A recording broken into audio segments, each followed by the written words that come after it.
Hello viewers, welcome to my channel. আমরা আগের দিন যেটা বলেছিলাম আগের ভিডিওতে যে আপার প্রাইমারি নিয়ে আমরা কিন্তু নেক্সট ডে থেকে মানে টপিক ওয়াইজ ডিসকাস করব।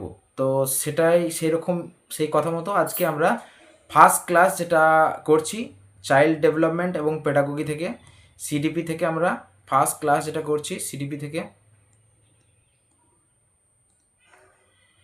থেকে আমরা ফার্স্ট ক্লাস আজ থেকে স্টার্ট করছি সিডিপি থেকে। ঠিক আছে, এটা সিডিপি চ্যাপ্টার 1 বলতে পারেন। এটা হচ্ছে সিডিপি চ্যাপ্টার 1। এরপরে আমরা আস্তে আস্তে সব চ্যাপ্টারগুলোকেই ডিসকাস করব। ঠিক আছে, তো চ্যাপ্টার 1এই দেখো প্রথম যে চ্যাপ্টারটা আমরা নিয়েছি সেটা হচ্ছে মানব বিকাশের রূপরেখা, বৃদ্ধি, বিকাশ এবং মানব জীবনের যে মূল নীতিসমূহ সেইগুলো নিয়ে আমরা কিন্তু আজকে আমরা আলোচনা করব। তো প্রথমেই যেটা আসছে সেটা হচ্ছে যে, এবং এই টপিকটা ডিসকাস করার পরে যে টপিকটা আজকেই পড়াবো সেই টপিকের উপরই 30-40টা কোশ্চেন কিন্তু আজকে আমরা অবশ্যই করবো। তো ভিডিওটা অবশ্যই লাস্ট অবধি দেখবে আর একটু মনোযোগ সহকারে বোঝার চেষ্টা করবে কি আমরা বলতে চাইছি। ঠিক আছে, দেখুন প্রথমেই যেটা আমরা বুঝবো সেটা হচ্ছে মানুষের জীবন কিন্তু স্থিতিশীল নয়, মানুষের জীবন কিন্তু অবিরাম পরিবর্তনশীল। মানব জীবনের এই অবিরাম পরিবর্তনের যাত্রা নিখুঁতভাবে যদি বুঝতে হয় তাহলে আমাদের দুটো ধারণাকে আমাকে বুঝতে হবে। একটা হচ্ছে মেন যে জিনিস সেটা হচ্ছে বৃদ্ধি, আর একটা হচ্ছে আমাদের বিকাশ। এই দুটো জিনিসকে প্রথমত জানতে হবে যে মানুষের জীবন কিন্তু স্থিতিশীল নয়, অর্থাৎ একটা জায়গায় নির্দিষ্ট থাকে না, সব সময় সেটা কিন্তু পরিবর্তনশীল হচ্ছে। এই পরিবর্তনের যে যাত্রা, মানুষের যে পরিবর্তনশীল জীবনের যাত্রা, এটা ভালো করে বুঝতে গেলে আমাদের দুটো জিনিস জানতে হবে। একটা হচ্ছে বৃদ্ধি আর একটা হচ্ছে বিকাশ। বৃদ্ধি কী এবং বিকাশ কী? দেখুন, বৃদ্ধি যেটা কিন্তু মাপা যায়, কিন্তু বিকাশ কিন্তু কখনোই পরিমাপ করা যায় না। সেটা কিন্তু মূল্যায়ন করা যায়, কিন্তু সেটা কখনোই মানে নির্দিষ্টভাবে কিন্তু পরিমাপ করা যায় না। ঠিক আছে, এটা কিন্তু যা আমাদের স্বয়ং সম্পূর্ণ করে। ঠিক আছে, বৃদ্ধি হচ্ছে বিকাশেরই একটা পার্ট বলতে পারেন। এটা কিন্তু বৃদ্ধি কিন্তু বিকাশেরই একটা পার্ট, এইটারই একটা পার্ট হচ্ছে বৃদ্ধি। আমরা এবার ডিটেলসে বুঝবো যে বৃদ্ধি কী এবং বিকাশ কী। দেখুন, বৃদ্ধি কী আর বিকাশ কী যেটা জানতে হয়। দেখুন, বৃদ্ধি যদি আমরা একটু ডিটেলসে এলাবোরেট করি সেটা হচ্ছে, দেখি বৃদ্ধি বা গ্রোথ, ইংরেজিতে বলে গ্রোথ, সেটা কি? সেটা হচ্ছে যে এটা কিন্তু একটা পরিমাণগত পরিবর্তন। আমরা বললাম যে এই দুটো জিনিস আমরা শিখছি কেন? এই দুটো জিনিস শিখছি কারণ আমরা বলছি মানুষের জীবন কিন্তু স্থিতিশীল নয়, সারাক্ষণ পরিবর্তন হচ্ছে। এই পরিবর্তন যে একদম জন্ম থেকে শুরু করে বা জন্মর পূর্বাবস্থা থেকেও একদম মৃত্যু পর্যন্ত মানুষের জীবন কিন্তু অবিরাম পরিবর্তন হচ্ছে। তো এই পরিবর্তনটা ভালো করে জানার জন্য আমরা দুটো জিনিস বলেছি, একটা হচ্ছে বৃদ্ধি আর 2 নম্বর হচ্ছে বিকাশ। তো আমরা প্রথমেই বলবো বৃদ্ধি জিনিসটা কি। তো বৃদ্ধি কিন্তু একটা পরিবর্তনগত পরিবর্তন মানে এটার যে পরিবর্তনটা হবে, বৃদ্ধি যদি হয় তাহলে সেটা কিন্তু কিছু পরিবর্তন হবে। যেমন শরীরের পরিমাণগত পরিবর্তনগুলি যেমন হচ্ছে, ধরুন উচ্চতা, মানে কোনো একটা 2 বছরের বাচ্চা এবং 15 বছরের বাচ্চার মধ্যে কিন্তু উচ্চতার পার্থক্য থাকবে।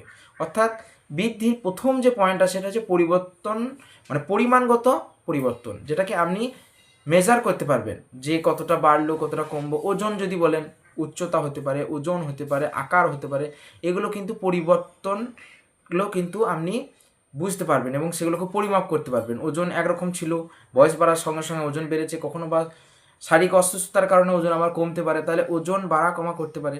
এইটা কিন্তু বৃদ্ধি, যদি বাড়ে সেটা বৃদ্ধি। যদি একরকম আকার ছিল সেই আকার থেকে আস্তে আস্তে, কারণ একটা 2-3 বছরের বাচ্চা থেকে আস্তে আস্তে যখন সে বড় হবে কিন্তু তার আকারগত কিন্তু পরিবর্তন আস্তে আস্তে হতে থাকবে। অর্থাৎ এটা কিন্তু বৃদ্ধি, অর্থাৎ সেটাকে কিন্তু আপনি পরিমাপ করতে পারবেন, দেখতে পাচ্ছেন যে এটা বাড়ছে, আকারটা বাড়ছে, উচ্চতাটাও কিন্তু আস্তে আস্তে বাড়ছে। ঠিক আছে, তো এগুলো কিন্তু আপনারা দেখতে পাবেন এবং এগুলোকে আপনি পরিমাপ করতে পারবেন। অর্থাৎ বৃদ্ধি হলো কিন্তু একটা পরিমাণগত পরিবর্তন। বৃদ্ধি কিন্তু একটা পরিমাণগত পরিবর্তন, মানে পরিমাণ কতটা অ্যামাউন্ট বাড়লো কমলো এগুলো কিন্তু আপনারা বুঝতে পারবেন এবং সেটাকে পরিমাপ করতে পারবেন। 2 নম্বর হচ্ছে যেটা বললাম অলরেডি এর মধ্যেই, তাহলে একটা হচ্ছে পরিমাণগত পরিবর্তন আর একটা হচ্ছে পরিমাপযোগ্য। অর্থাৎ এটাকে কিন্তু যে পরিবর্তনগুলো বললাম বৃদ্ধির মধ্যে যেগুলো পড়ছে, অর্থাৎ উচ্চতা বাড়া বলুন, ওজন বাড়া বলুন, আকার বাড়া বলুন, এগুলো কিন্তু বৃদ্ধির মধ্যে পড়ছে এবং এগুলো সবগুলোকে কিন্তু আপনি পরিমাপ করতে পারবেন। ঠিক আছে, এগুলো কিন্তু পরিমাপ অবশ্যই করা যায়। আর নেক্সট পয়েন্ট যেটা আছে সীমাবদ্ধ সময়কাল, অর্থাৎ বৃদ্ধি কিন্তু যে সারা জীবন চলবে সেরকম হয় না, সারা জীবন ধরে কিন্তু কখনোই বৃদ্ধি চলে না। পরিণত বয়স অর্থাৎ ম্যাচুরিটি এজ যেটা থাকবে, ম্যাচিউরিটি পর্যন্ত একটা নির্দিষ্ট এজ পর্যন্ত কিন্তু বাড়বে, তারপর কিন্তু তার বৃদ্ধি কিন্তু থেমে যাবে, অর্থাৎ বৃদ্ধি কিন্তু আজীবন চলে না। বৃদ্ধি কিন্তু একটা নির্দিষ্ট সময় পর্যন্ত দেখুন আস্তে আস্তে বাড়ছে, তারপর যখন এইখানে এসছে দেখুন এইখানে আর এখানে দেখুন এইখানে কিন্তু থেমে গেছে, এখানে কিন্তু আর কিন্তু এখানে এরপর কিন্তু আর বৃদ্ধি হয়নি, অর্থাৎ বৃদ্ধি কিন্তু একটা নির্দিষ্ট সময় পর্যন্ত বাড়বে, একটা নির্দিষ্ট সময় পর্যন্ত বৃদ্ধি ঘটবে, তারপর কিন্তু বৃদ্ধি আর ঘটবে না, বৃদ্ধির কিন্তু থমকে যাবে। অর্থাৎ তিনটে পয়েন্ট আমরা বুঝলাম বৃদ্ধি সম্পর্কে, যেটা হচ্ছে একটা পরিমাণগত, পরিমাণ মানে প্রত্যেকটা জিনিস যে বৃদ্ধির মধ্যে যে পরিবর্তনগুলো হবে সেই পরিবর্তনগুলোকে পরিমাণগত মানে কতটা কি অ্যামাউন্ট বুঝতে পারবেন, উচ্চতা হোক, ওজন হোক, আকার হোক, সেগুলোকে পরিমাপ করতে পারবেন। 3 নাম্বার হচ্ছে এর কিন্তু কার্যকাল, বৃদ্ধির যে যে সময়কাল সেটা কিন্তু আজীবন নয়, সেটা কিন্তু নির্দিষ্ট সময় পর্যন্ত যাওয়ার পর কিন্তু অবশ্যই সেটা থেমে যাবে। ঠিক আছে, নেক্সট যদি আমরা দেখি দেখুন বিকাশ কী, তাহলে বৃদ্ধি তো বুঝলাম, এবার বিকাশ কী? বিকাশ কিন্তু আজীবন ঘটতে থাকবে, বিকাশ কিন্তু একদম মাতৃজঠর থেকে শুরু করে একবারে অবস্থান বা আমৃত্যু, একবার মৃত্যু পর্যন্ত কিন্তু বিকাশ ঘটে। ঠিক আছে, মাতৃজঠর থেকে শুরু করে বিকাশ গর্ভাবস্থা থেকেই শুরু হয় এবং মৃত্যু পর্যন্ত চলতে থাকে। অর্থাৎ আমরা জানি প্রত্যেকটা জীবনে একটা মাত্র সেল দিয়ে তৈরি হয়, সেই একটা সেল থেকে শুরু করে, একটা কোষ থেকে শুরু করে মানুষের যে বৃদ্ধি, আস্তে আস্তে একটা সেল থেকে বহু কোষী জীবে পরিবর্তন হওয়া, ঠিক আছে, এবং তারপর আরও মানে বয়স বাড়ার সাথে সাথে পরিবর্তন, ঠিক আছে, সেটা তো বৃদ্ধি বুঝলাম, সেটাও কিন্তু বৃদ্ধি। এবং এই বৃদ্ধির সঙ্গে শুধু বৃদ্ধি যে আকারগত পরিবর্তন, ওজনগত পরিবর্তন, উচ্চতাগত পরিবর্তন, সেইটা কিন্তু শুধু বৃদ্ধি, কিন্তু শুধু কি বৃদ্ধির সাথে সাথে যদি আরও কিছু কিছু পরিবর্তন হয়, তাহলে বৃদ্ধি হচ্ছে কিন্তু বিকাশের একটা পার্ট, আর কিছুই নয়, বিকাশের একটা পার্ট। মানে বৃদ্ধিও হচ্ছে বিকাশের মধ্যেই পড়ছে, বৃদ্ধিও কিন্তু বিকাশের মধ্যে পড়ছে, অর্থাৎ বৃদ্ধি হচ্ছে বিকাশের একটা অংশ। ঠিক আছে, তারপর দেখুন বিকাশ কিন্তু গর্ভাবস্থা থেকে শুরু হয় বললাম, কারণ আমি যদি বলি এটা যে একটা কোষের জীবন শুরু হয়, তারপর আস্তে আস্তে কোষ বাড়তে বাড়তে থাকছে, তখন আপনারা বলবেন স্যার এটা তো বৃদ্ধি না, এটা বৃদ্ধি তো অবশ্যই, কারণ আমরা তো বারবার বলছি যে বিকাশ বৃদ্ধি ছাড়া কিছুই নয়, বিকাশের মধ্যেই বৃদ্ধি আছে। মানে আমরা যদি এইটাকে পুরোটাকে বিকাশ বলি, তার মধ্যেই বৃদ্ধি আছে, এইটা হচ্ছে আপনার বৃদ্ধি, বোঝা গেল, এইটা বৃদ্ধি আর পুরোটা হচ্ছে বিকাশ, অর্থাৎ বিকাশের মধ্যেই একটা পার্ট হচ্ছে আপনার, বিকাশের মধ্যেই একটা পার্ট হচ্ছে আপনার বৃদ্ধি, বোঝা গেল। এবার নেক্সট যেটা বলছে দেখুন নির্ভরশীলতা থেকে স্বনির্ভরতা, অর্থাৎ বিকাশে অন্যের উপর নির্ভরশীলতা থেকে আস্তে আস্তে নিজের পায়ে দাঁড়াবার যে ধারাবাহিকতার প্রক্রিয়া, সেটাই হচ্ছে বিকাশ। তার মধ্যে এটা কিন্তু অপরিবর্তনীয়, অর্থাৎ বিকাশ যদি পরিবর্তন মানে বিকাশের পরিবর্তনগুলি তুলনামূলকভাবে কিন্তু স্থায়ী হয় এবং তা উল্টানো যায় না, অর্থাৎ রিভার্স করা যাবে না। এখানে একটা মনে হতে পারে যে অসুস্থতার কারণে যে বিকাশ, অসুস্থতার কারণে কি বিকাশ পরিবর্তন বিকাশ নয়, মানে অসুস্থতার কারণে যে পরিবর্তন সেটা কি বিকাশ নয়? সেটা কিন্তু বিকাশ নয়, কারণ আমরা বলছি যে যদি বিকাশ উপর দিকে হয়ে গেল সেখান থেকে আপনি কিন্তু আর রিভার্স আসতে পারবেন না। বিকাশ কিন্তু কখনোই পরিবর্তন বা রিভার্স করা যায় না।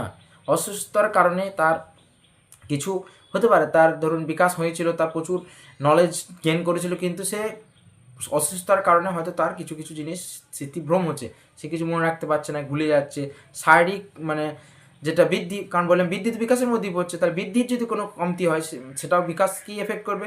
তাহলে বৃদ্ধিগতভাবে যদি বৃদ্ধির মধ্যে যে যে এলিমেন্টগুলো আছে তারাও যদি কোনো রকমভাবে মানে ক্ষতিগ্রস্ত হয় অসুস্থতার কারণে, তাহলে সেটা কিন্তু মানে বিকাশের কিন্তু কোনো রকম পরিবর্তন সেখানে হবে না। আমরা বলছি সেটা কিন্তু বৃদ্ধির পরিবর্তন বলতে পারেন, কিন্তু বিকাশের কিন্তু কোনো পরিবর্তন সেখানে হবে না। বিকাশ কিন্তু রিভার্সেবল নয়, এটা কিন্তু ইরিভার্সিবল। এবং একটা সবথেকে গুরুত্বপূর্ণ পয়েন্ট, বিকাশ কিন্তু সারা জীবন চলে, শুরু থেকে একদম শেষ অবধি কিন্তু পুরোপুরিভাবেই চলতে থাকবে। এটা হলো আমাদের বিকাশ, অর্থাৎ বৃদ্ধি হলো একটা ছোট পার্ট আর বিকাশ হলো বড়, এই বড় অংশটা হচ্ছে এইটা হচ্ছে আপনার বিকাশ আর এইটা হচ্ছে আপনার বৃদ্ধি, বোঝা গেল। নেক্সট যদি আমরা যাই, নেক্সট যেটা আছে দেখুন, যেটা হচ্ছে আমরা বৃদ্ধি আর বিকাশ যেটা বলে সেটা যদি একটু তুলনামূলকভাবে আলোচনা করে নিই। দেখুন বৃদ্ধি আর বিকাশের প্রকৃতি যদি যায়, প্রকৃতি বৃদ্ধি কিন্তু পরিমাণগত, যেটা আমরা আগেই বলেছি, এটা কিন্তু কোয়ান্টিটিভ অর্থাৎ পরিমাণগত। এটা কিন্তু আপনারা পরিমাণ বা পরিমাপ করতে পারবেন, পরিমাণ আছে, ওজন কতটা বাড়লো, উচ্চতা কতটা বাড়লো, এগুলো কিন্তু পরিমাণগত। বিকাশ কিন্তু পরিমাণ এবং গুণগত। কেন দুটোই বলছি? কারণ আমরা একটু আগে বুঝে এলাম যে বিকাশের মধ্যেই বৃদ্ধি থাকে। বৃদ্ধি মানে বৃদ্ধি বিকাশ ছাড়া কিছু নেই, বিকাশের মধ্যেই কিন্তু বৃদ্ধি থাকে। মানে বিকাশ হতে গেলে তার মধ্যে যদি বিকাশের মধ্যে 100টা পার্ট থাকে, তার মধ্যে 10টা হচ্ছে বৃদ্ধি। বোঝা গেল? মানে বৃদ্ধি হচ্ছে কিন্তু বিকাশেরই একটা অংশ।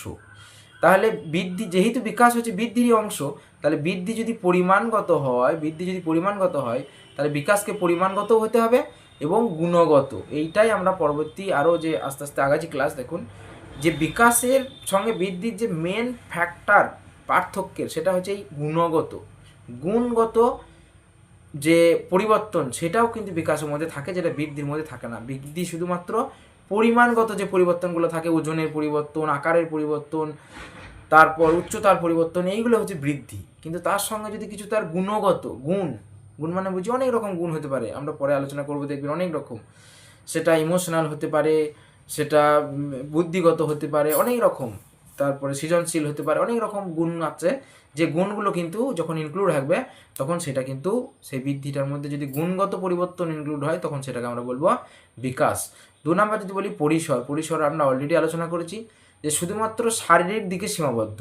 বৃদ্ধি কিন্তু শুধুমাত্র শারীরিক দিকে কিন্তু সীমাবদ্ধ, কিন্তু বিকাশ কিন্তু শারীরিক দিকে সীমাবদ্ধ নয়।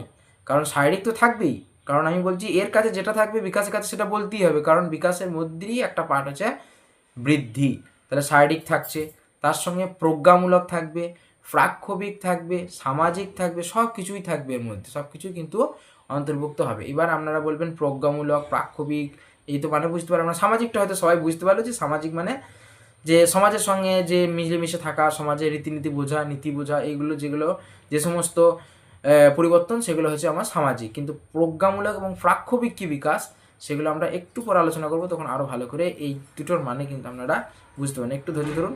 তাহলে শারীরিক দিকে সীমাবদ্ধ থাকছে না বিকাশ, শারীরিকের সাথে প্রাক্ষবিক, সামাজিক সব কিছুই কিন্তু এর মধ্যে অন্তর্ভুক্ত থাকছে। নেক্সট সময়কাল অলরেডি আলোচনা করে দিয়েছি যে এটা কিন্তু একটা নির্দিষ্ট সময়ে গিয়ে থেমে যাবে, কিন্তু এটা কিন্তু মৃত্যু পর্যন্ত অবিরাম চলতে থাকবে।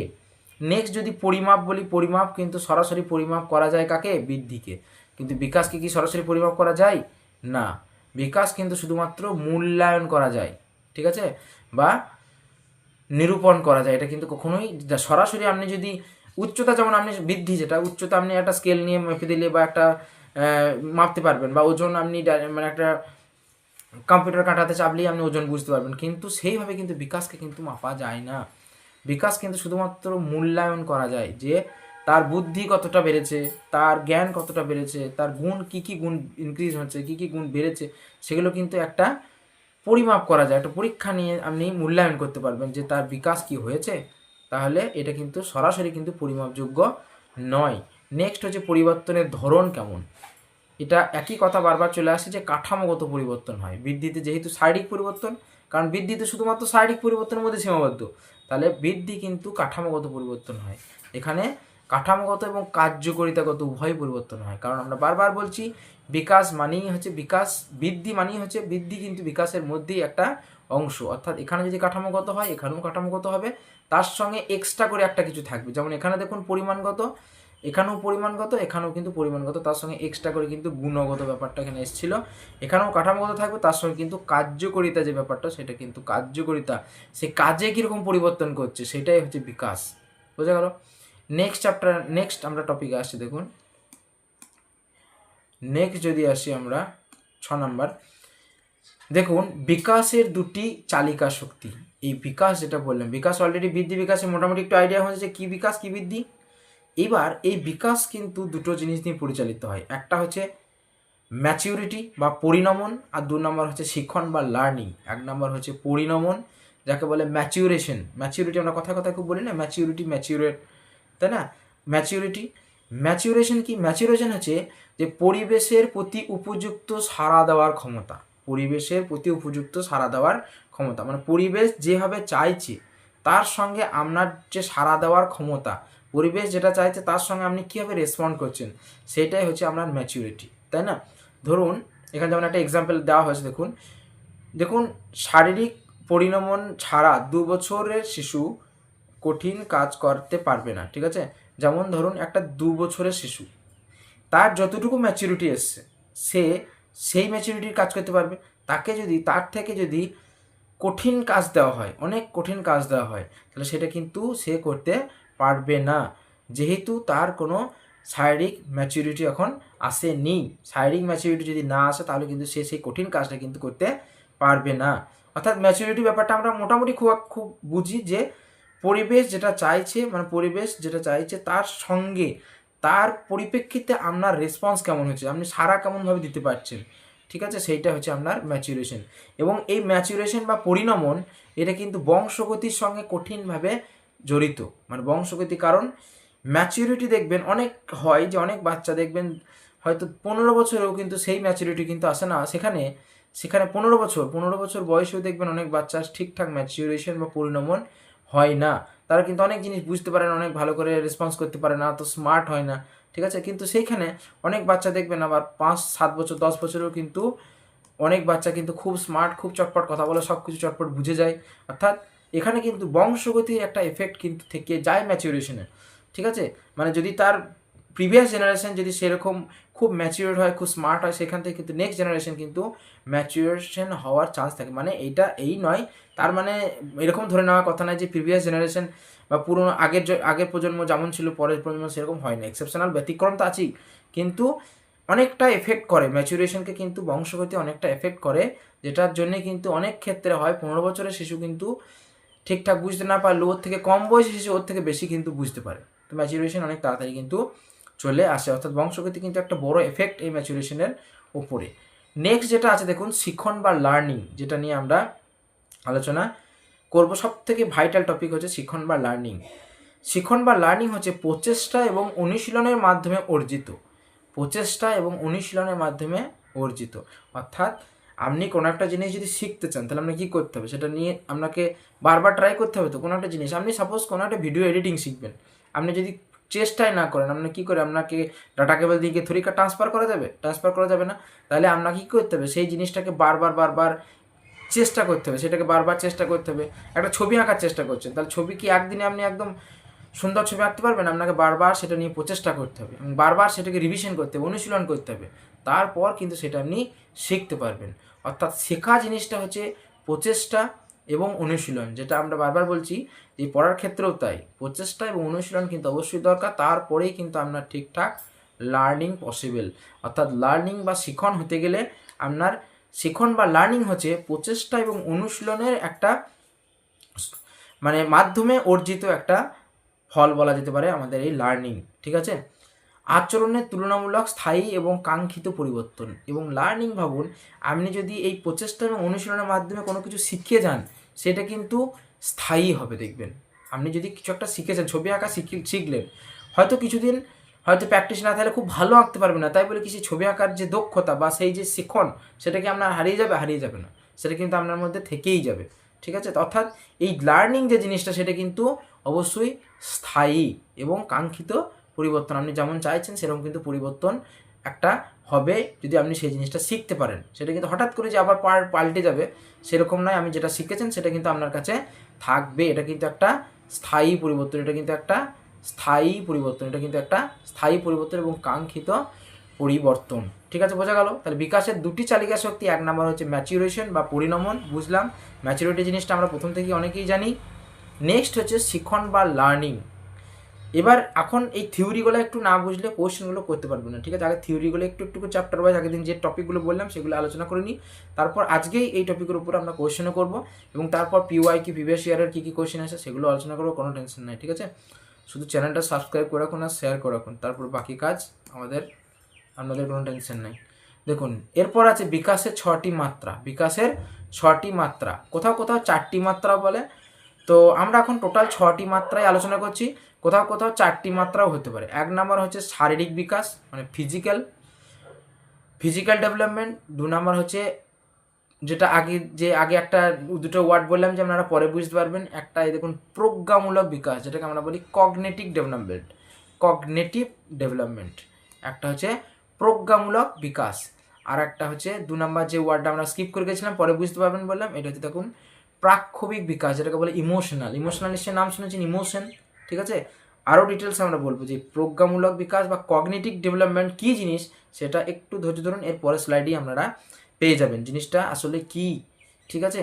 তো আপাতত নামগুলো জানুন যে 6টা মাত্রা যেগুলো বলছি সেগুলো, একটা হচ্ছে শারীরিক বিকাশ, 2 নাম্বার হচ্ছে প্রজ্ঞামূলক বিকাশ বা কগনিটিভ ডেভেলপমেন্ট, তারপর হচ্ছে প্রাক্ষোভিক বিকাশ বা ইমোশনাল ডেভেলপমেন্ট, তারপর হচ্ছে নৈতিক বিকাশ বা মোরাল ডেভেলপমেন্ট, তারপর হচ্ছে ভাষাগত বিকাশ বা ল্যাঙ্গুয়েজ ডেভেলপমেন্ট, আর সামাজিক বিকাশ বা সোশ্যাল ডেভেলপমেন্ট, ঠিক আছে। টোটাল এইগুলো হচ্ছে টোটাল, আপনারা শর্টকাটে মনে রাখবেন পিসি, তারপরে কি পিসি, এখানে আমরা যদিও 4টে যারা বলে পিসি এসি বলে মনে রাখতে হয়, ফিজিক্যাল, কগনিটিভ, সোশ্যাল আর ইমোশন। 4টে, কিছু কিছু বইয়ে 4টে থাকে, কিছু কিছু বইয়ে 6টা থাকে।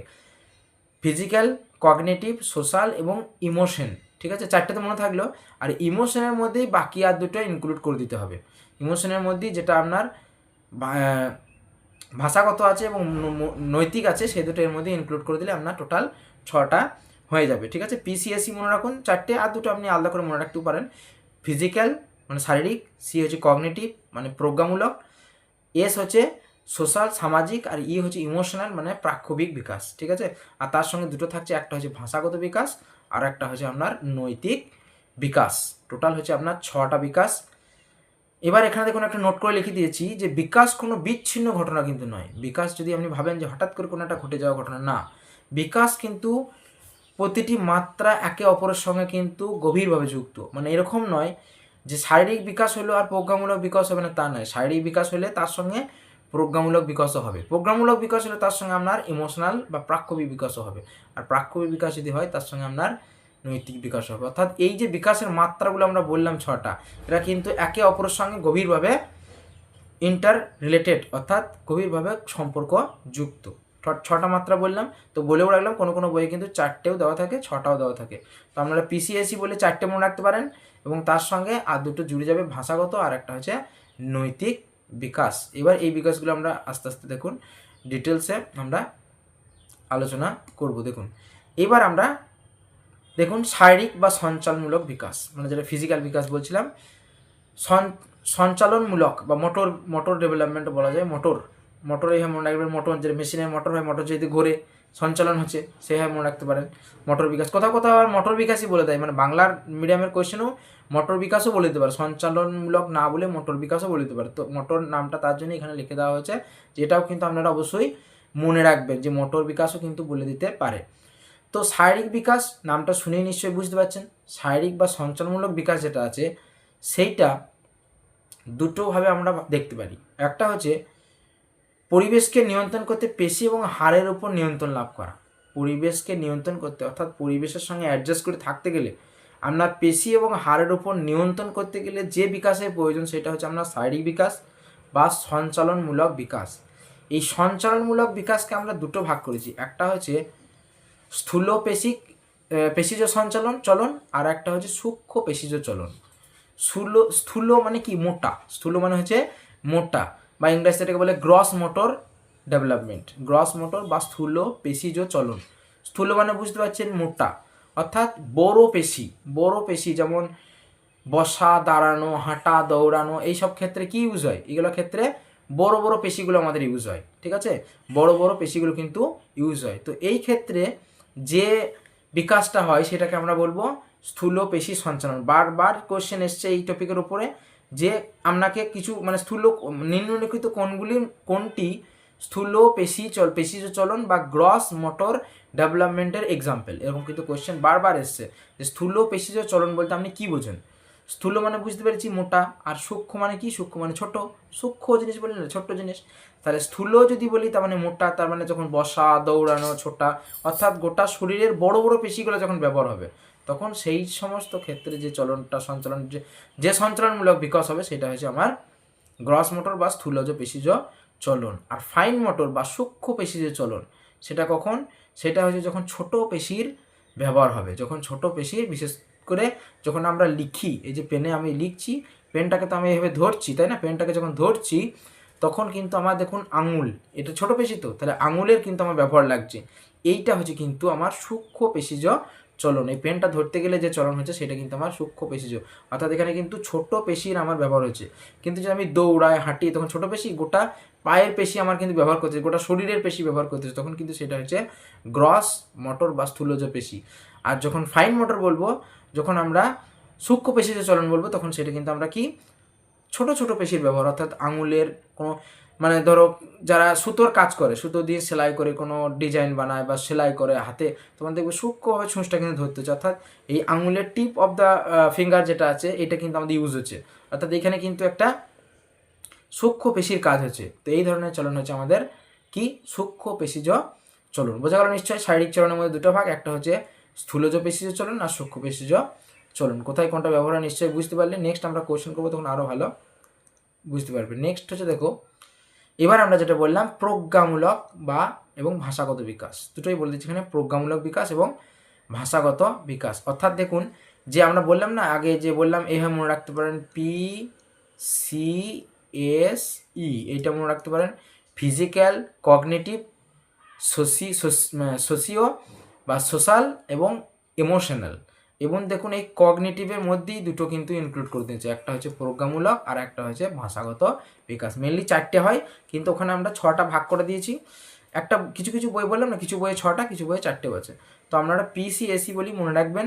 আর এই সি এর মধ্যে কিন্তু দুটো পার্ট করে দেওয়া হয়েছে, সি এর মধ্যেই ভাষাগত এবং কগনিটিভ দুটোই কিন্তু এর মধ্যে ইনক্লুড করে দেওয়া হয়েছে। ঠিক আছে, তাহলে 5টা হয়ে গেল, তো 5টা মিটে গেল।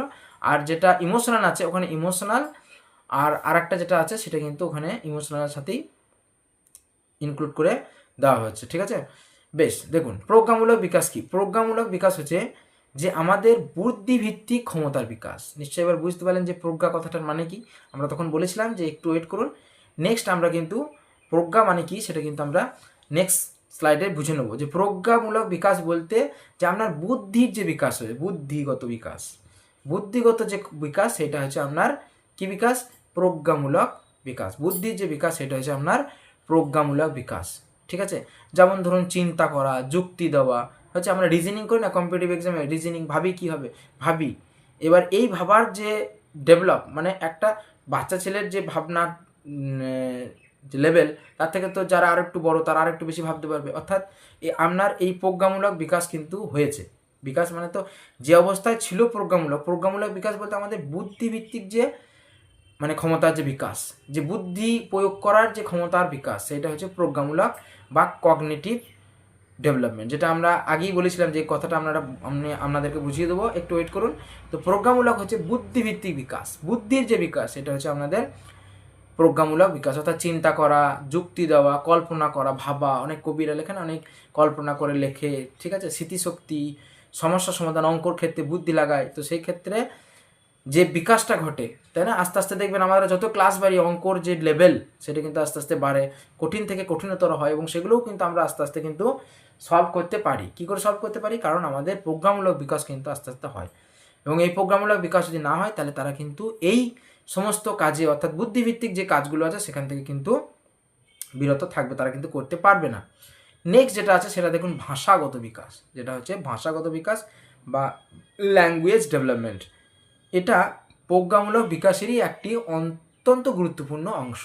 অর্থাৎ এই ভাষাগত বিকাশ আর কিছুই নয়, এটা কিন্তু এই প্রজ্ঞামূলক বিকাশেরই একটা অংশ, প্রজ্ঞামূলক বিকাশেরই একটা অংশ। ঠিক আছে, কারণ ভাষাগত যদি ধরুন একটা সাহিত্যিক লোক, সে যদি লেখে তাকেও কল্পনা করতে হচ্ছে, তাকেও জিনিসটা ভাবতে হচ্ছে। ভাষা তো অবশ্যই দরকার, তার সঙ্গে তার প্রজ্ঞাটাও তো দরকার, তার বুদ্ধিটাও তো দরকার। তাহলে বুদ্ধির সঙ্গে ভাষার সম্পর্ক করে সে কিন্তু লিখছে। অর্থাৎ এই ভাষাগত বিকাশটা আসলে একটা প্রজ্ঞামূলক বিকাশই। ভাষাগত বিকাশ আর কিছুই নয়, এটা কিন্তু একটা, এই ভাষাগত বিকাশ আসলে একটা প্রজ্ঞামূলক বিকাশ। অর্থাৎ এই দুটো কিন্তু একে অপরের সাথে সম্পর্কিত।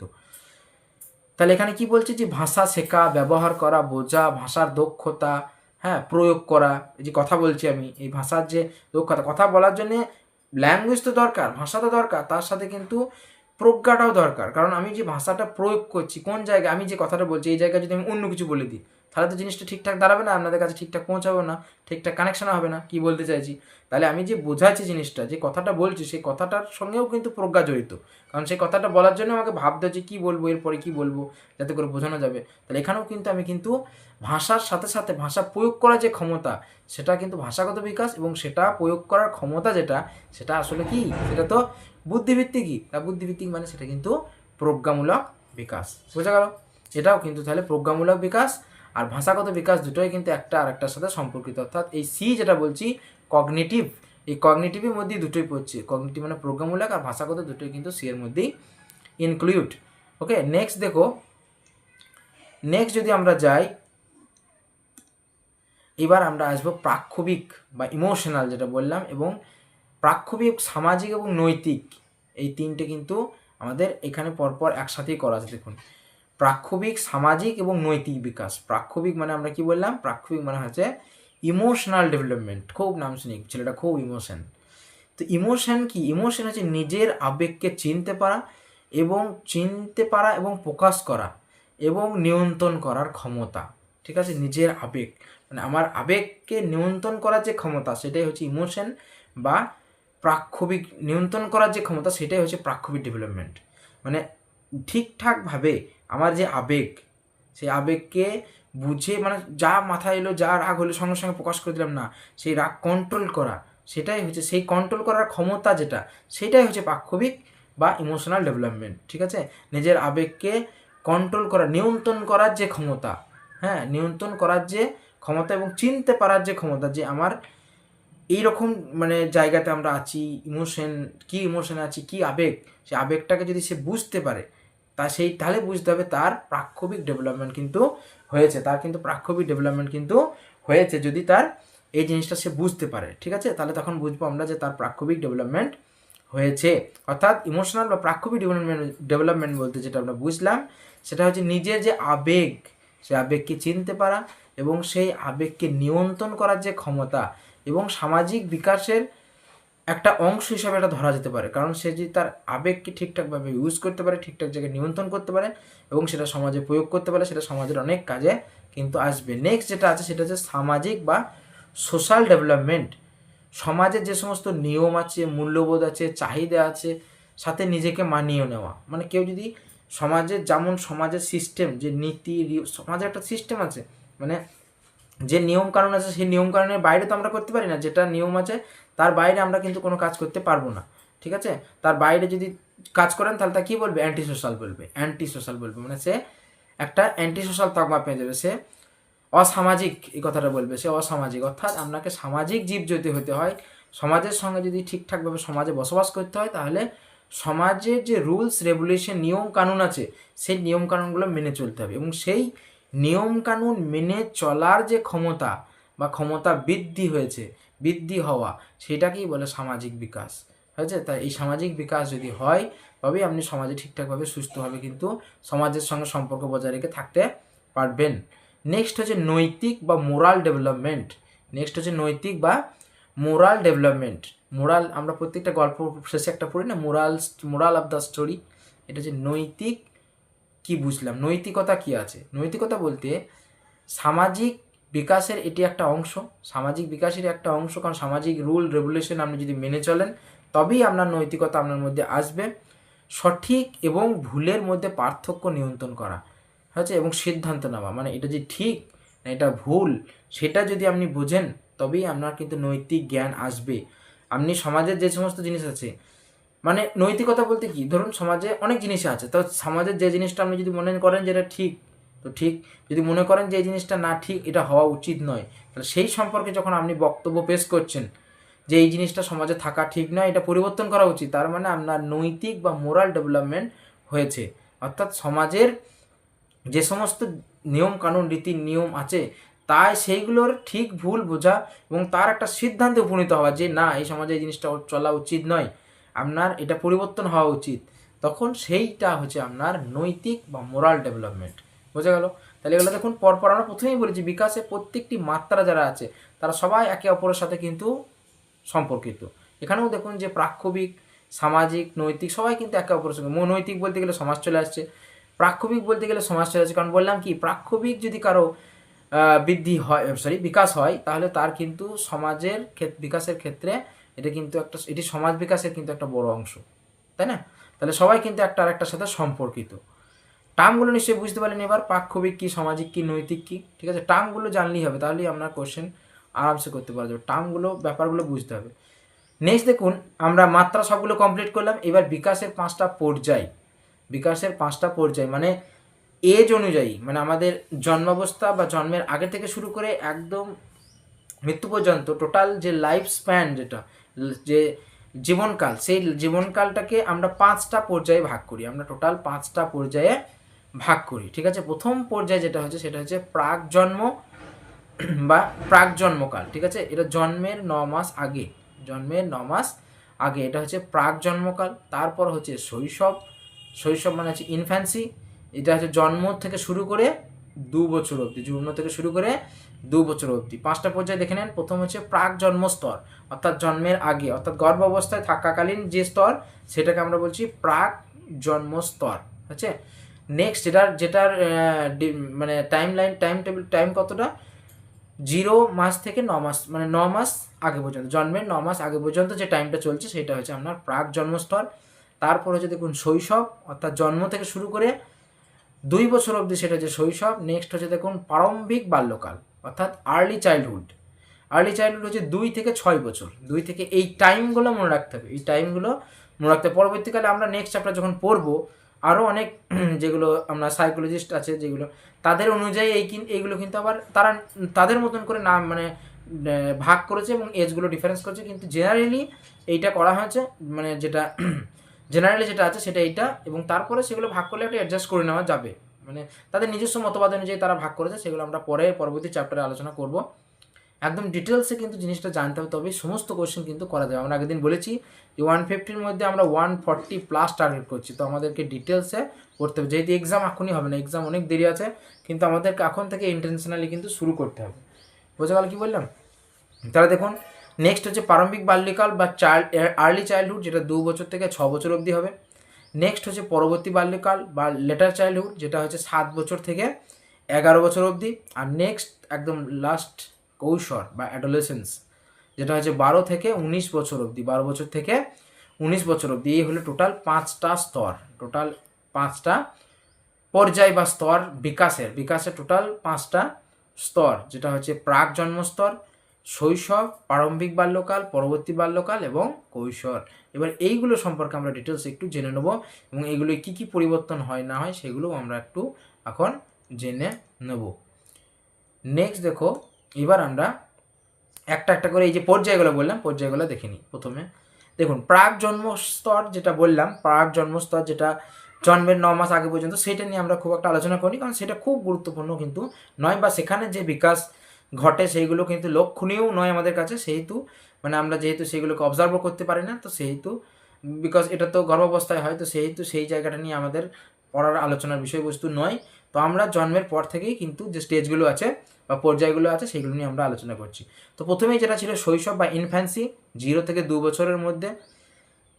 এখানে দেখুন একটা হাইলাইট করে লিখে দিচ্ছি যে এই প্রত্যেকটা যে স্টেজ আছে বা পর্যায় আছে, এই স্টেজের একটা করে হাইলাইটেড আছে।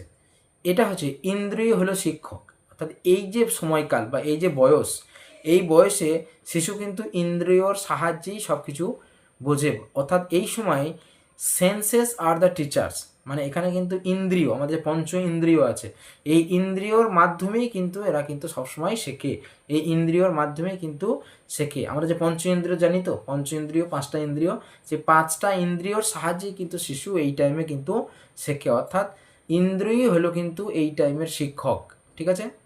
এটার একটা মানে হাইলাইটেড টপিক, মানে এই বয়সকালের একটা মুখ্য জিনিস আমরা এইভাবে বক্স করে লিখে দিয়েছি। 2 নম্বর পয়েন্ট জানি দেখুন, নির্ভরশীল অবস্থা থেকে সক্রিয় শিশুতে রূপান্তর। নির্ভরশীল অবস্থা, কারণ 0 থেকে 2 বছর প্রথম কিন্তু বাচ্চারা হাঁটতে পারে না, কিন্তু আস্তে আস্তে সক্রিয় শিশুতে পরিণত হয়। দেখবেন এই যে শৈশবকালের শেষের দিক যেটা, বা 1-1.5 বছর পর থেকে 2 বছর অবধি, এই টাইমে কিন্তু তারা কিন্তু হালকা, সবার ক্ষেত্রে নয়, কিছু কিছু জনের কিন্তু ব্যতিক্রমী হয়ে যায়, কিন্তু ম্যাক্সিমাম কিন্তু হাঁটতে শুরু করে। অর্থাৎ নির্ভরশীল অবস্থা, প্রথম কিন্তু কারোর উপর নির্ভরশীল করে চলতে হয়, কারো কোলে হাঁটতে হয়, কারো দ্বারা হাঁটাচলা করতে হয়, কিন্তু শেষমেশ কিন্তু লাস্টের দিকে কিন্তু তারা কিন্তু সক্রিয় শিশুতে রূপান্তরিত হয়, অর্থাৎ নিজের পায়ে হাঁটতে শুরু করে। 2 নম্বর হচ্ছে হামাগুড়ি দেওয়া এবং হাঁটা শেখা হয়, এইটা আমি বললাম যেটা।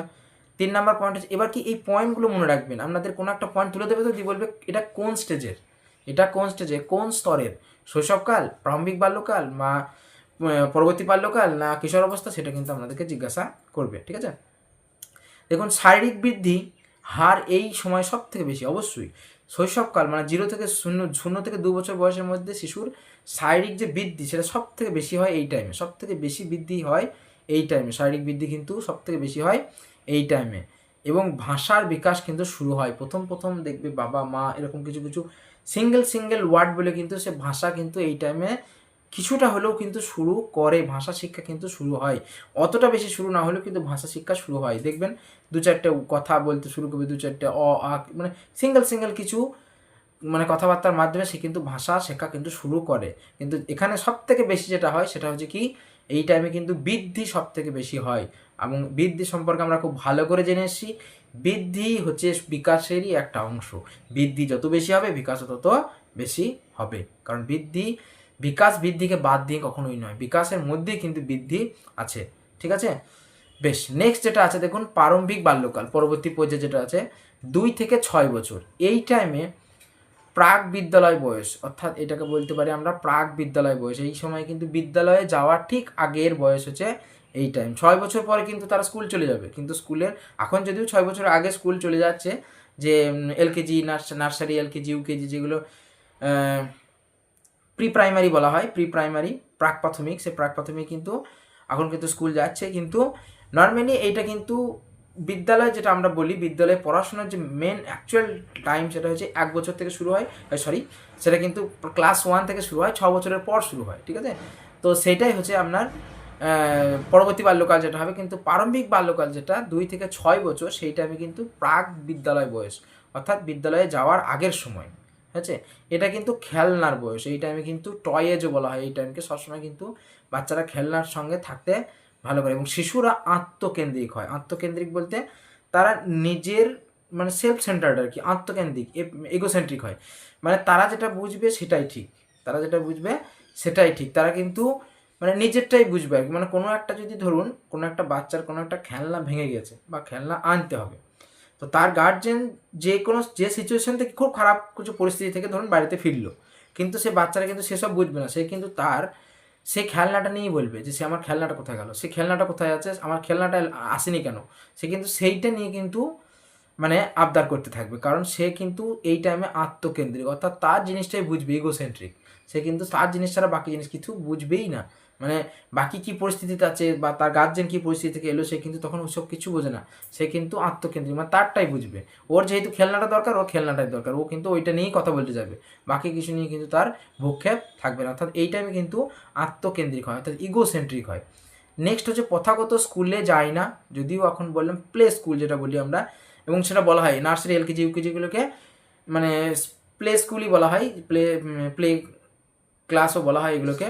ঠিক আছে, খেলার যে ক্লাস, এগুলো নার্সারি, এলকেজি, ইউকেজিতে খুব একটা পড়াশোনা করানো হয় না। ঠিক আছে, এগুলো কিন্তু এগুলো হচ্ছে আপনার প্লে স্কুল, এই টাইমে কিন্তু প্লে স্কুলে যায়।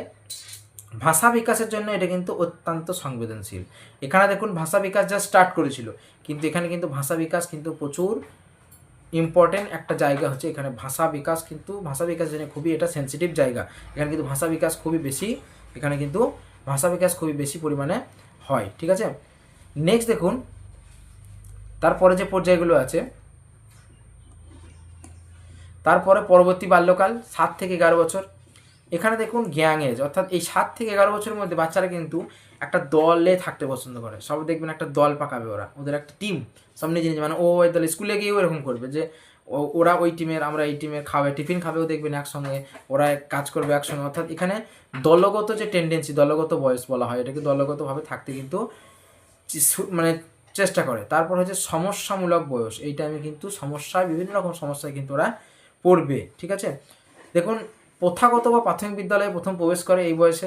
2 নম্বর পয়েন্ট হচ্ছে সমবয়সী দলের গভীর অনুগত্য হয়, অর্থাৎ একই বয়সের যে বাচ্চারা ওরা যেটা হয়, তারা কিন্তু একটা দলের মধ্যে থাকার কিন্তু চেষ্টা করে।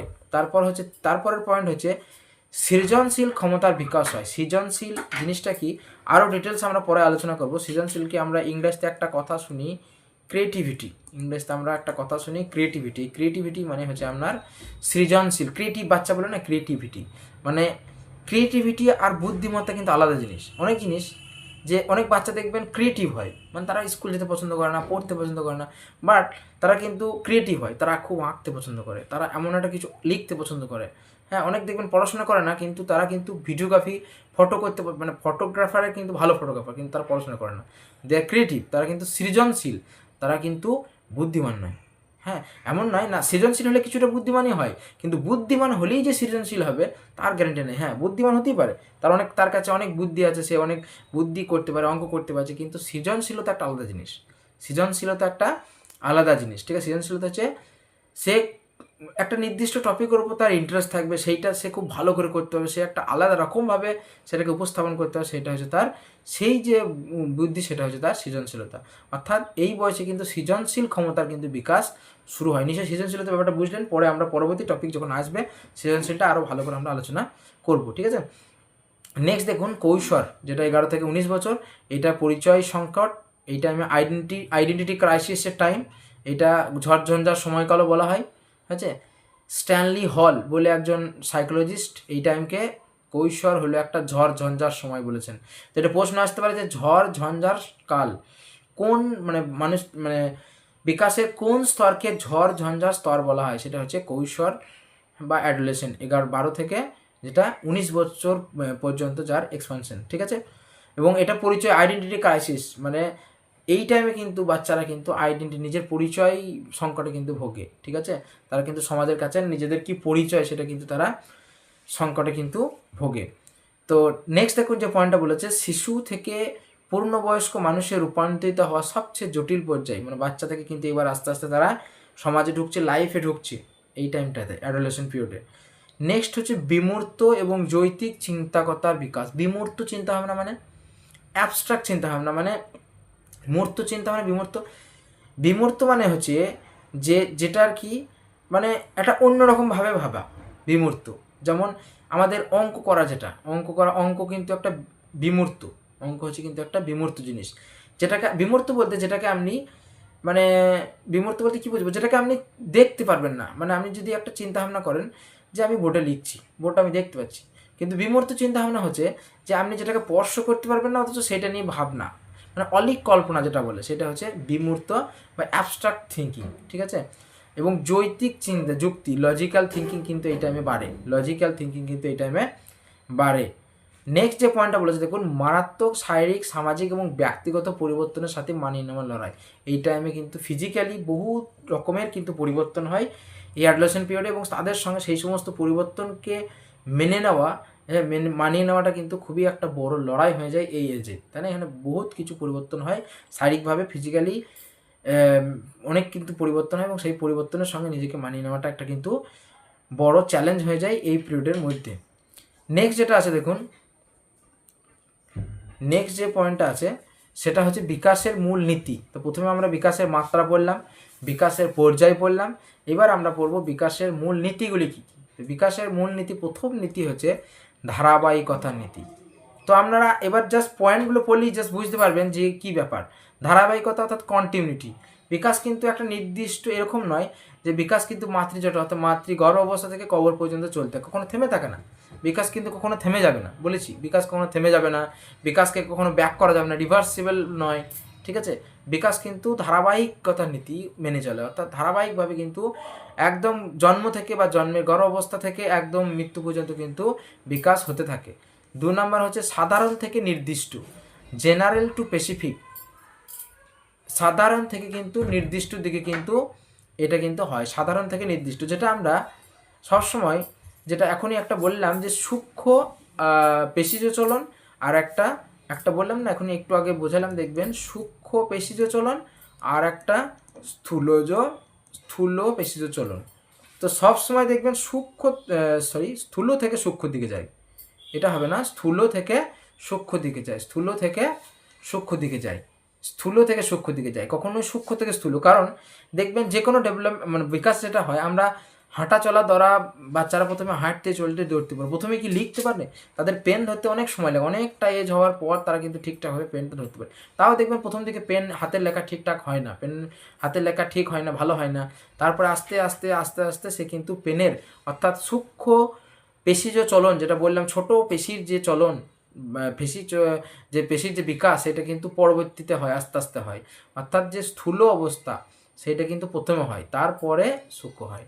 অর্থাৎ এইটা একে হয়, তারপরে এটা দুইয়ে হয়, আগে স্থূল তারপরে হবে সূক্ষ্ম। ঠিক আছে, ঠিক সেই রকম এখানে জেনারেল টু স্পেসিফিক, অর্থাৎ যদি আমরা স্থূল বলি মানে গোটা শরীরের দেখুন বিকাশ হচ্ছে, সেটা তো কি জেনারেল, তো সাধারণ গোটা শরীরের হচ্ছে।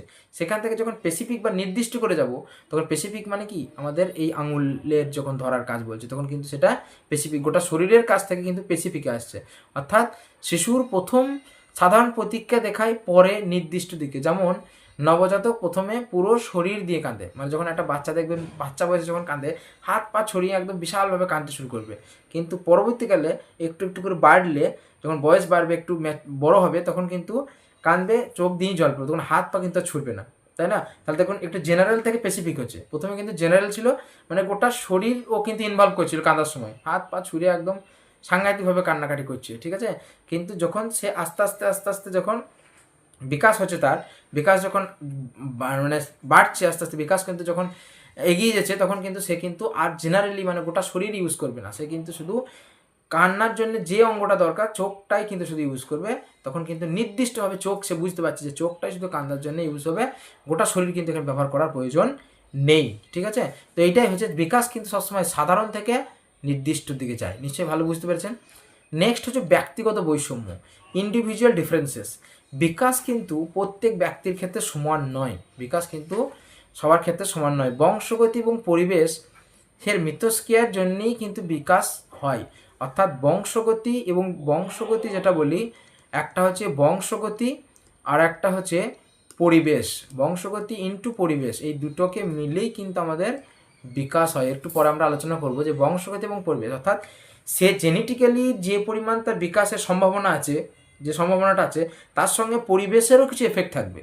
মানে এমন হতে পারে জেনেটিক্যালি সে হয়তো বিকাশ যে পরিমাণ হওয়ার কথা ছিল, সে কিন্তু যে পরিবেশে আছে সেই পরিবেশে থাকার জন্য কিন্তু তার বিকাশটা আরও বেশি করে হচ্ছে। অর্থাৎ বংশগতি এবং পরিবেশ এই দুটোর উপরেই কিন্তু বিকাশটা ডিপেন্ড করে, ঠিক আছে। তাহলে যেহেতু এই দুটোর উপর, এই দুটো এলিমেন্টের উপর ডিপেন্ড করছে, সেহেতু ব্যক্তিগত বৈষম্য কিন্তু দেখা যাবে। অর্থাৎ যে ব্যক্তি বিশেষে একটা ব্যক্তির বিকাশ একরকম, আর একটা বিকাশের মানে বিকাশ কিন্তু আর এরকম হতো। অর্থাৎ মানে শিশুর বিকাশের ধরন কিন্তু আলাদা হয়। এমনকি যমজ শিশুদের মধ্যেও কিন্তু পার্থক্য দেখা যায়। অনেকে মনে হয় যে যমজ শিশু তাহলে তাদের একই রকম বাড়বে, একই রকমভাবে সব কিছু, না, তাদের ক্ষেত্রেও কিন্তু বিকাশের পার্থক্য দেখা যায়। অর্থাৎ বিকাশ কিন্তু ব্যক্তি বৈষম্য মেনে চলে, অর্থাৎ এক একজনের ক্ষেত্রে এক এক রকম বিকাশ কিন্তু দেখা যায়, এমনকি যমজ শিশুর ক্ষেত্রেও সেটা হয়।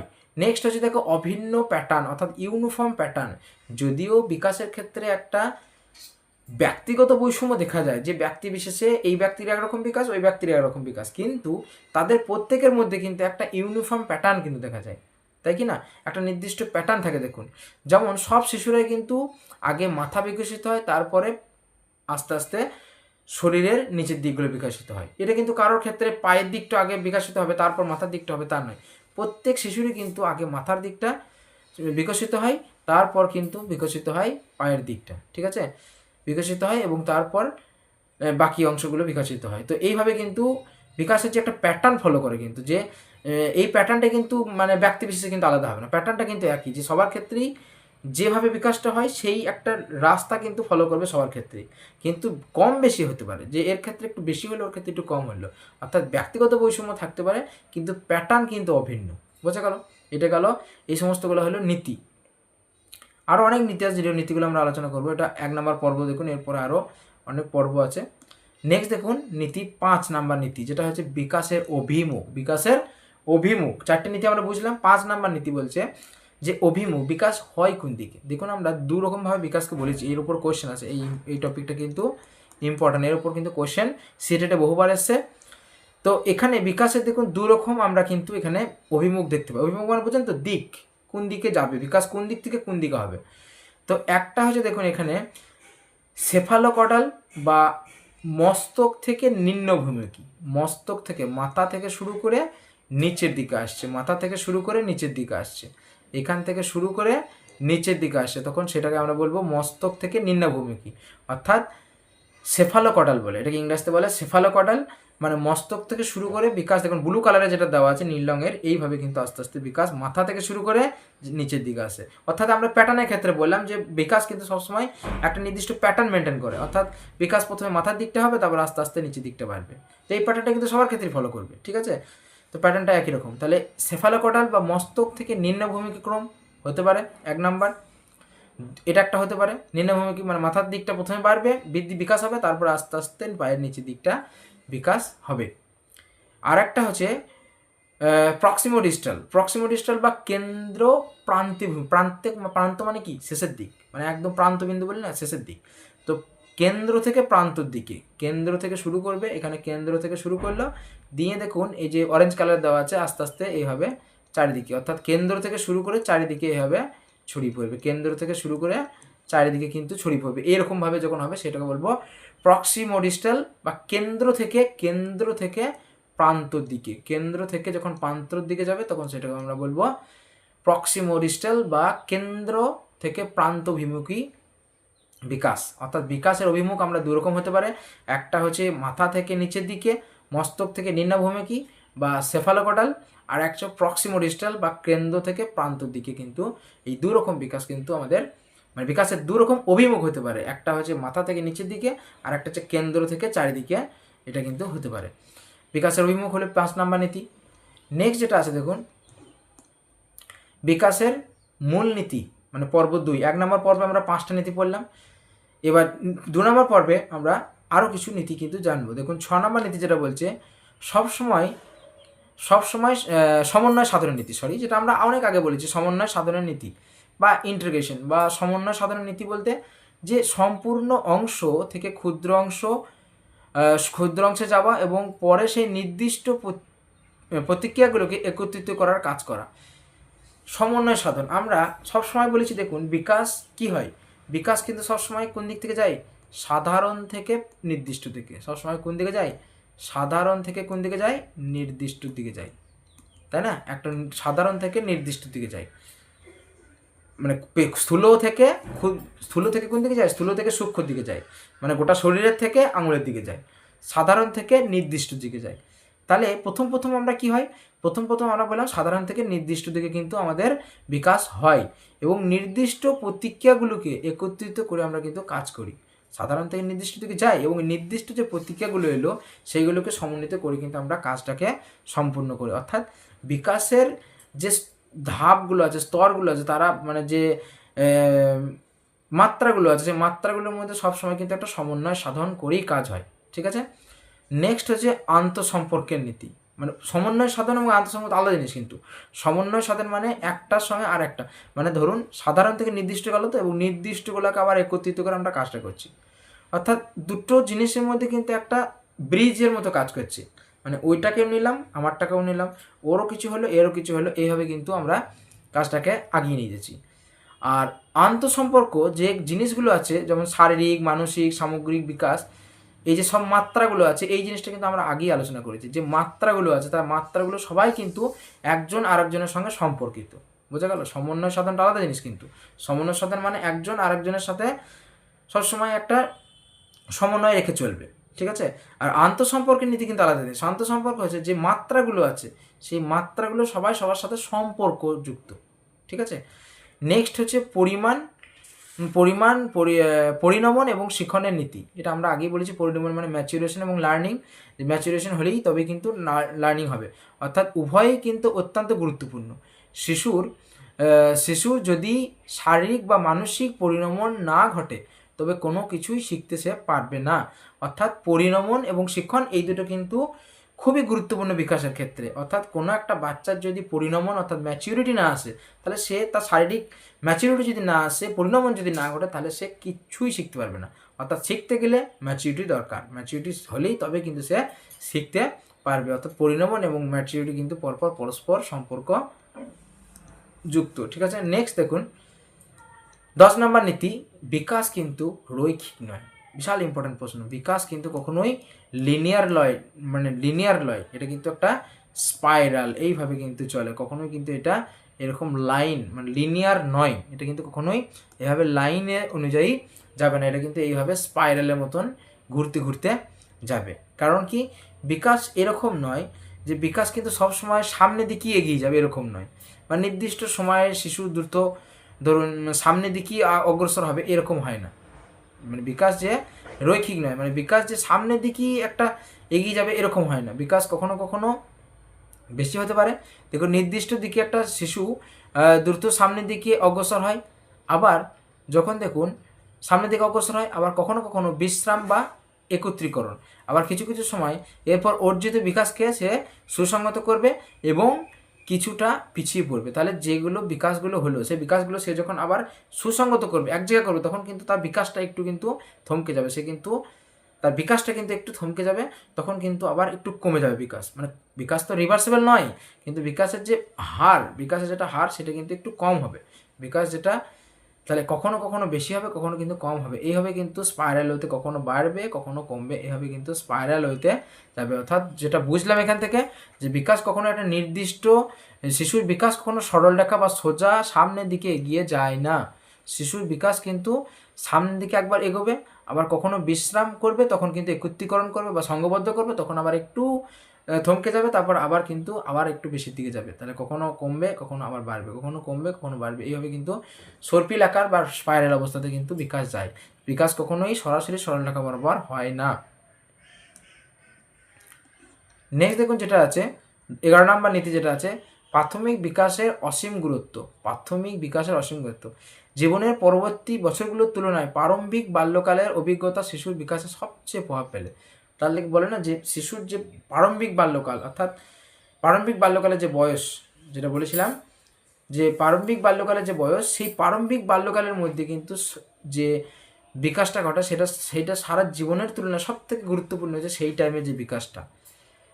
এখানে গুরুত্বপূর্ণ উপাদানগুলি কী কী আছে? এক নম্বর হচ্ছে পুষ্টিগত বিকাশ, মস্তিষ্ক এবং শারীরিক গঠনের উপর প্রভাব ফেলে, কারণ সেই প্রারম্ভিক বাল্যকালে কিন্তু তার পুষ্টিগত উপাদানগুলো কিন্তু ঠিকঠাক দেওয়া উচিত। অর্থাৎ সেই টাইমে তার যদি পুষ্টিগত অভাব হয়, তাহলে তার ব্রেন এবং শরীর দুটোই কিন্তু ঠিকভাবে ডেভেলপ করবে না, যেটা কিন্তু বিকাশের ক্ষেত্রে একটা খারাপ প্রভাব ফেলবে। অর্থাৎ বিকাশ যদি ঠিকঠাক করে হতে হয়, খুব সুন্দরভাবে বিকাশ হতে হয় বাচ্চার, তাহলে কিন্তু যে প্রারম্ভিক বাল্যকাল আছে সেই টাইমে ঠিকঠাক পুষ্টিগুণ মূল্যযুক্ত খাবার কিন্তু বা পুষ্টিগত উপাদান কিন্তু তাকে দেওয়া প্রয়োজন। নেক্সট হচ্ছে প্রাক্ষবিক মানসিক নিরাপত্তার ভিত্তি, অর্থাৎ সেই বয়সে মানসিক নিরাপত্তার ভিত্তি যদি তার ভালো করে দেওয়া হয়, তাহলে তার কিন্তু প্রাক্ষবিক যে উপাদানটা যদি ঠিক দেওয়া হয়, তবেই কিন্তু তার বিকাশটা ঠিক হবে এবং সারা জীবনে সেই বিকাশটা ভালো হবে যদি সে প্রারম্ভিক বাল্যকালে এই সমস্ত উপাদানগুলো সে ঠিকঠাকভাবে পায়। এবং সামাজিক এবং সংস্কৃতি, তাই না, সে সামাজিক এবং সোশ্যাল এবং কালচার, বিশ্বের প্রতি যে দৃষ্টিভঙ্গি সে যেমন শিখবে সামাজিক এবং সাংস্কৃতিক সম্পর্কে যেমন শিখবে, পরবর্তীকালে তার যে টেন্ডেন্সি সেটা কিন্তু সেইভাবেই থেকে যাবে। ঠিক আছে, এখান থেকে আমরা একটা সিদ্ধান্তে উপনীত হয়, শিশুর জীবনে প্রথম কয়েক বছর তার সর্বোচ্চ মানের যত্ন প্রদান করা কিন্তু অপরিহার্য। অর্থাৎ এই যে এলিমেন্টগুলো বললাম, উপাদানগুলো পুষ্টিগত, প্রাক্ষবিক বা সামাজিক এবং সংস্কৃতি, এই সমস্ত যে উপাদানগুলো আছে, এই উপাদানগুলো কিন্তু এই প্রারম্ভিক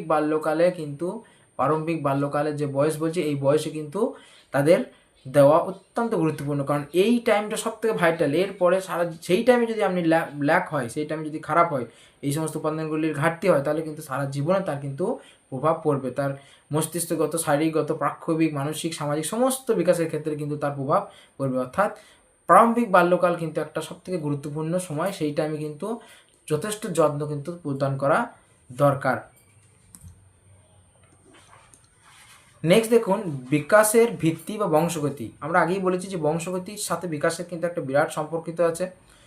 বংশগতি কি? বংশগতি তো আমরা জানি, যারা ক্লাস 10-এ জীবনবিজ্ঞান পড়েছেন, ক্লাস 10-এ, যে জন্মের সময় পিতামাতার কাছ থেকে শিশু যে গুণাবলী পায় সেটাই হচ্ছে বংশগতি বা হেরিডিটি। ঠিক আছে, এবং যেটা বিকাশের সর্বোচ্চ সীমা নির্ধারণ করে দেয়। মানে কোনো একটা শিশুর যে বিকাশ কতটা হবে, বিকাশ করতে গেলে দুটো জিনিস দরকার, দুটো জিনিসের প্রোডাক্ট হয়ে কিন্তু বিকাশ হয়। একটা হচ্ছে বংশগতি, আর একটা কি বললাম, আর একটা হচ্ছে পরিবেশ। তো পরিবেশ তো যদিও খুব একটা ভালো পরিবেশ হয়, কিন্তু তার যদি বংশগতিভাবে মানে হেরিডিটিক্যালি সে যদি ল্যাকিং থাকে, তাহলে কিন্তু তার সর্বোচ্চ সীমানায় কিন্তু সে পৌঁছাতে পারবে না। অর্থাৎ বিকাশের সর্বোচ্চ সীমা নির্ধারণ করে দেয় কিন্তু এই বংশগতি। সর্বোচ্চ সীমানা, সর্বোচ্চ কতদূর যেতে পারবে সেটা কিন্তু এই বংশগতি ঠিক করে দেয়। জীববিদ্যা, দেখুন নিষিক্ত ডিম্বাণুগুলোকে জাইগোট বলে, জীববিজ্ঞানের এটা পার্ট, যেখানে জাইগোট বলে। এটাতে 23 জোড়া ক্রোমোজোম থাকে। 23 জোড়া ক্রোমোজোমের মধ্যে আমরা জানি যে 22 জোড়া এমনি 22 জোড়া নর্মাল ক্রোমোজোম, আর 1 জোড়া কেবলমাত্র শুধু মানে সেক্স ক্রোমোজোম ছাড়া, যে XX আর XY হয়, XX আর একটার ক্ষেত্রে XY হয়। ঠিক আছে, এগুলো আমরা জীবনবিজ্ঞানে পড়েছি। এবার যমজ শিশুর ধরন, দেখুন যমজ শিশু দু ধরনের হতে পারে, একটা অভিন্ন যমজ আর একটা ভিন্ন যমজ। অভিন্ন যমজের ক্ষেত্রে কী হয়, একটি ডিম্বাণু তৈরি হয় সর্বদা একই লিঙ্গের এবং আগ্রহ প্রায় একই থাকে। একই ডিম্বাণু থেকে তৈরি হয়, এখানে কি বলছি, একটি ডিম্বাণু থেকে তৈরি হয়, সর্বদা একই লিঙ্গের হয় এবং আগ্রহ প্রায় একই হয়। এখানে কিন্তু একই লিঙ্গের যমজ, অর্থাৎ দুটোই বয়েজ কিংবা দুটোই গার্লস হওয়ার চান্স বেশি, এটা অভিন্ন যমজ যেটা বলছি। আর ভিন্ন যমজ হচ্ছে এক্ষেত্রে কিন্তু দুটো আলাদা ডিম্বাণু থেকে তৈরি হয়, এখানে কিন্তু একটা ডিম্বাণু থেকেই তৈরি হয়, একটা ডিম্বাণু থেকেই তৈরি হয়। আর এখানে কিন্তু দুটো আলাদা ডিম্বাণু থেকে তৈরি হয়। এখানে কিন্তু যমজ যদিও হয়, সেখানে কিন্তু দুটো আলাদা মানে লিঙ্গের বাচ্চা কিন্তু তৈরি হতে পারে, অর্থাৎ একটা বয়েজ একটা গার্লস এরকম হতে পারে ভিন্ন যমজের ক্ষেত্রে। এবং সেই ক্ষেত্রে দুটো কিন্তু আলাদা, এইটা একটা ডিম্বাণু আর একটা ডিম্বাণু, দুটো আলাদা ডিম্বাণু থেকে কিন্তু তৈরি হয়। কিন্তু যখন অভিন্ন যমজ, অর্থাৎ দুটোই কিন্তু বয়েজ হোক বা দুটোই ছেলে হোক বা দুটোই মেয়ে হোক, তখন যমজ হলেও সেখানে কিন্তু একটা ডিম্বাণু থেকেই তৈরি হয়। এটা গেল যমজের ধরন, একটা হচ্ছে অভিন্ন যমজ আর একটা হচ্ছে ভিন্ন যমজ।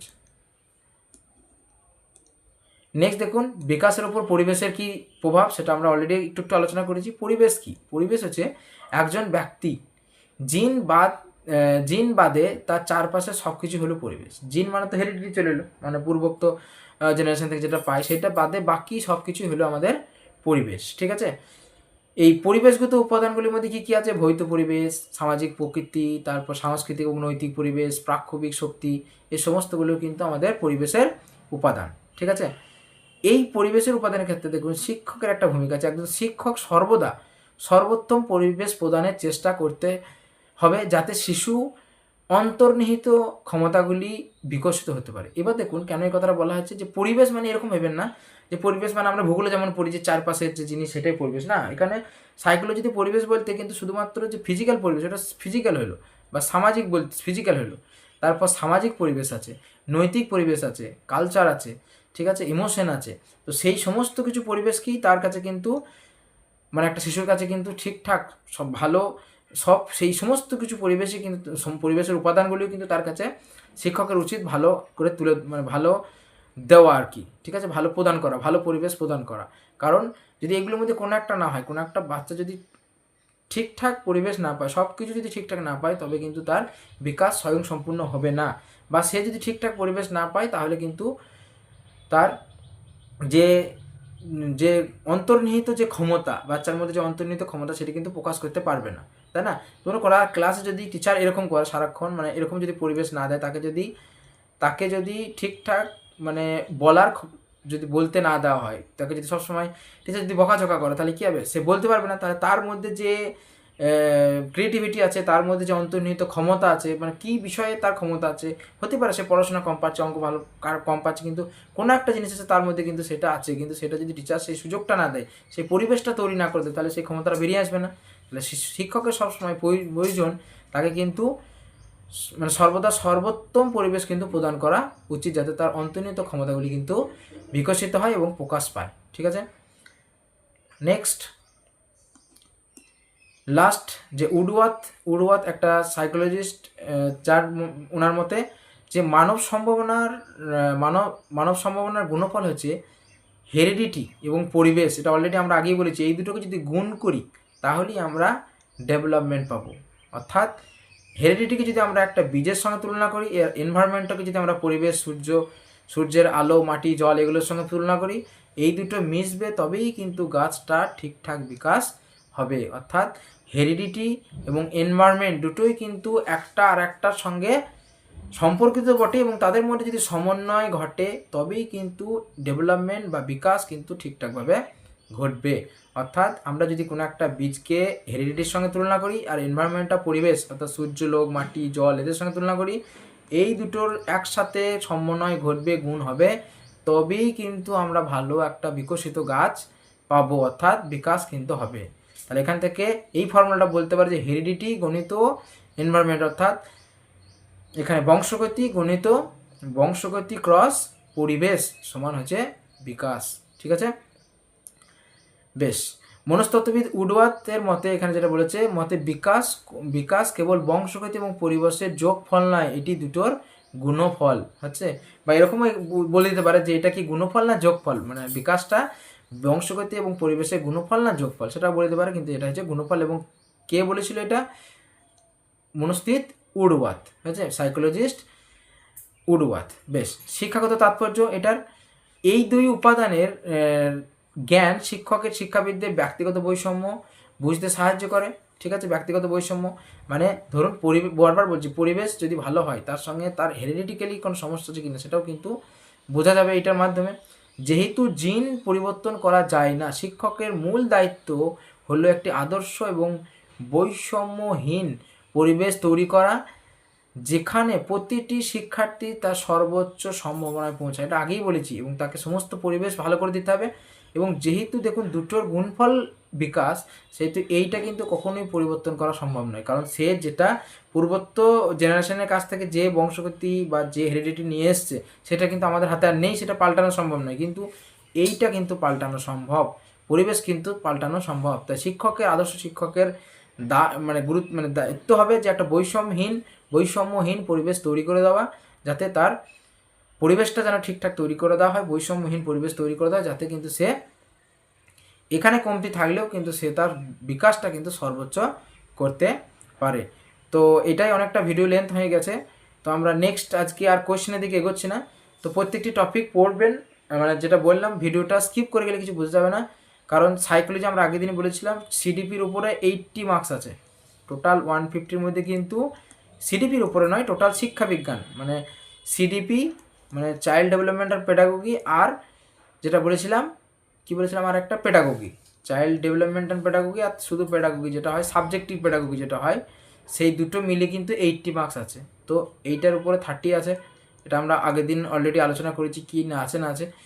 তো এইটা কিন্তু খুব ভালো করে যদি না জানা যায় তাহলে কিন্তু ম্যাক্সিমাম স্কোর করা যাবে না, এবং স্কিপ করে দেখলে হবে না, ঠিকঠাকভাবে কিন্তু প্রত্যেকটি জিনিসকে বোঝার চেষ্টা করতে হবে। এবং কোনো জিনিস টপিক যদি বুঝতে না পারেন অবশ্যই কমেন্ট করবেন, এবং সেইটা নিয়ে সেই টপিকটা আমরা কিন্তু পরবর্তী ভিডিও, যখন আমরা বললাম পরবর্তী ভিডিওতে এই যে টপিকটা আমরা পড়ালাম আপনারা পড়ুন, এইটার উপরে কিন্তু 50টা কোশ্চেন, কিন্তু আমরা 50টা কোশ্চেন নেক্সট ভিডিওতে আমরা আলোচনা করব। ঠিক আছে, এই টপিকের উপরে, টপিকটা ভালো করে পড়ুন। কোনো টপিক বুঝতে না পারলে অবশ্যই কমেন্ট করবেন, ভিডিওটা অবশ্যই সবার সাথে শেয়ার করবেন। ঠিক আছে, তবে কিন্তু একটু ঠিকঠাক হলে তারপর কিন্তু কারণ যদি শেয়ার না করেন ঠিকঠাক, ভিডিও যদি না হয়, তাহলে আপনার ভিডিও করতে ঠিকঠাক ভালো লাগবে না, তাই না? এটা তো আপনাদের ভালোর জন্য ভিডিওটা বানানো হয়েছে, তো অবশ্যই কিন্তু ভিডিওটা সবার সাথে শেয়ার করবেন। তো এটাই আজকের ক্লাস ছিল, আজকে ভিডিও অবধি, ধন্যবাদ।